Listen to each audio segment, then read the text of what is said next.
വിവരാവകാശ കമ്മീഷന്റെ ഉത്തരവ് പാലിക്കാതെ PSC ആസൂത്രണ ബോർഡ് ചീഫ് പരീക്ഷയുടെ മൂല്യനിർണ്ണയ വിവരങ്ങൾ ഉദ്യോഗാർത്ഥികൾക്ക് കൈമാറണം എന്ന ഉത്തരവാണ് പാലിക്കാത്തത്. വിവരാവകാശ കമ്മീഷൻ ഉത്തരവിനെതിരെ അപ്പീൽ നൽകാൻ PSCയുടെ പുതിയ നീക്കവുമുണ്ട്. അമൽ തേനമ്പ്രമ്പിൽ വിവരങ്ങളുമായി. അമൽ, ഈ പരീക്ഷയിൽ വ്യാപകമായ ക്രമക്കേടുണ്ടായി, ഒത്തുകളിയുണ്ടായി. PSCയുടെ വിശ്വാസത്തിലേക്ക് തന്നെ കോട്ടമുണ്ടാക്കിയ പരീക്ഷകളിൽ ഒന്നായി മാറുകയാണ്.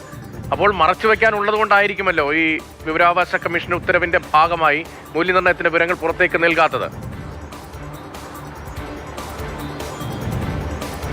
രതീഷ, എല്ലാം സുതാര്യമാണ് എന്നുള്ളതാണ് PSC പറയുന്നത്. പക്ഷേ തെറ്റ് സമ്മതിക്കുകയും ചെയ്യുന്നുണ്ട്.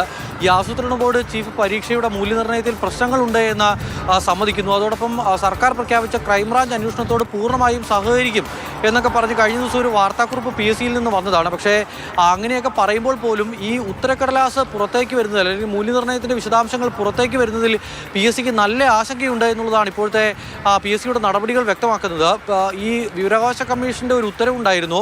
ആ ഉത്തരവ് വന്നിട്ട് ഇപ്പോൾ കുറച്ചധികം ദിവസമായി. ആ ഉത്തരവിൽ പറയുന്നത് ഈ അഭിമുഖ പരീക്ഷയുടെ അടക്കം മാർക്ക് ഈ ഉദ്യോഗാർത്ഥികൾക്ക് നൽകണം, ആവശ്യപ്പെട്ട ആളുകൾക്ക് നൽകണം എന്നുള്ളതാണ് പറയുന്നത്.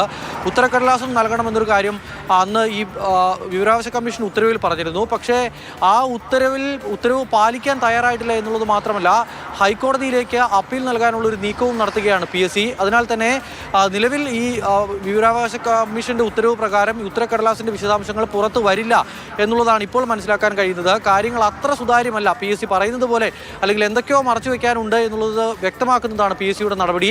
നിലവിൽ എന്തായാലും ഉദ്യോഗാർത്ഥികൾക്ക് ഉത്തരക്കടലാസ് നൽകില്ല എന്നുള്ള നിലപാടാണ് PSCക്കുള്ളത്. വെല്ലുവിളിക്കുന്ന ഒരു നിലപാടാണ് PSCയുടെ ഭാഗത്തു നിന്നുണ്ടാകുന്നത്. വിവരാവകാശ കമ്മീഷൻ ഉത്തരവിനെ മറികടക്കാൻ വേണ്ടി അപ്പീൽ നൽകാനുള്ള ആലോചനയാണ് PSCയുടെ ഭാഗത്ത് നിന്ന് ഉണ്ടാകുന്നത്. അമൽ തേനമ്പ്രമ്പിലാണ് വിവരങ്ങൾ നൽകിയത്.